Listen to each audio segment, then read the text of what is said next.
నారా లోకేష్ మరో బాంబు పేల్చారు. పార్టీలో నయా ఫార్ములాను తెరపైకి తెచ్చారు. తన జాతీయ ప్రధాన కార్యదర్శి పదవి వదులుకునేందుకు సిద్ధపడ్డారు. వరుసగా 3 సార్లు ఆ బాధ్యతలు నిర్వర్తించటంతో తప్పుకున్నట్టు ప్రకటించారు. దీంతో ఇది పార్టీ సీనియర్లపై ప్రభావం చూపుతోంది. వారు తమంతట తాము పదవులు వదులుకోవాలని సూచించినట్టు అయింది. తెలుగుదేశం పార్టీలోని అన్ని విభాగాల్లో సీనియర్లు ఉన్నారు. అయితే ఈ ఎన్నికల్లో చాలామంది సీనియర్లు పక్కకు తప్పుకున్నారు. వారి వారసులను తెరపైకి తెచ్చారు. అయితే ఇదే మంచి సమయం అని భావించి పార్టీ ప్రక్షాళనకు నడుం బిగించారు చంద్రబాబు. దాదాపు అన్ని విభాగాల్లో, కార్యవర్గాల్లో మార్పు ఉండాలని భావిస్తున్నారు. సీనియర్లతో పాటు జూనియర్లకు సైతం ప్రాధాన్యం ఇవ్వాలని భావిస్తున్నారు. సరిగ్గా ఇదే సమయంలో జాతీయ ప్రధాన కార్యదర్శిగా ఉన్న లోకేష్ తన పదవిని వదులుకున్నట్టు ప్రకటించారు. దీంతో అంతటా ప్రాధాన్యత సంతరించుకుంది.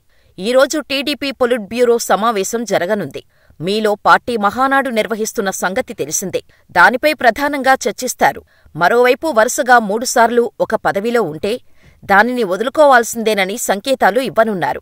దాదాపు పార్టీలోని అన్ని కార్యవర్గాలను రద్దు చేసి కొత్తగా ఎన్నుకోవాలని భావిస్తున్నారు. ముఖ్యంగా జూనియర్లకు కార్యవర్గాల్లో ప్రాతినిధ్యం పెంచాలని భావిస్తున్నారు.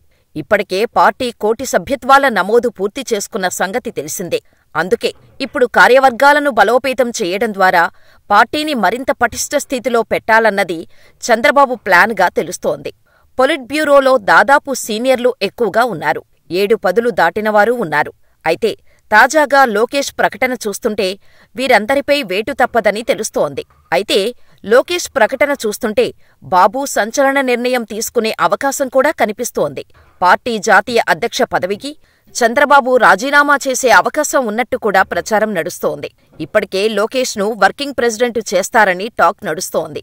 అయితే టీడీపీ అధ్యక్ష పదవి నుంచి చంద్రబాబు తప్పుకొని లోకేష్కు అప్పగిస్తారని మరో ప్రచారం.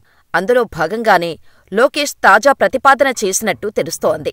కొద్ది సంవత్సరాల కిందట లోకేష్ను జాతీయ కార్యదర్శిగా నియమించిన సంగతి తెలిసిందే.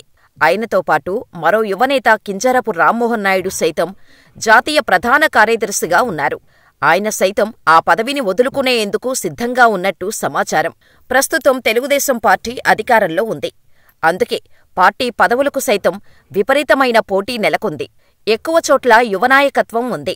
వారందరినీ రాష్ట్ర కార్యవర్గంలోకి తీసుకునే అవకాశాలు సైతం ఉన్నాయి. మరోవైపు పొలిట్ బ్యూరోలోకి జూనియర్లను తీసుకునే అవకాశం కనిపిస్తోంది. అందులో లోకేష్ టీంకు ప్రాధాన్యత ఇవ్వనున్నట్టు సమాచారం. పార్టీలో పొలిట్ బ్యూరో అనేది అత్యున్నత కేంద్రం. దానికి నిర్ణయాధికారాలు ఎక్కువ. అటువంటి విభాగంలోకి యువనేతలను పంపించాలని ఎప్పటినుంచో భావిస్తున్నారు. అయితే ఈసారి ఎట్టి పరిస్థితుల్లో పొలిట్ బ్యూరోలోకి జూనియర్లను పంపించాలని కృతనిశ్చయంతో ఉన్నారు. మరి ఎవరెవరికి అవకాశం దక్కుతుందో చూడాలి.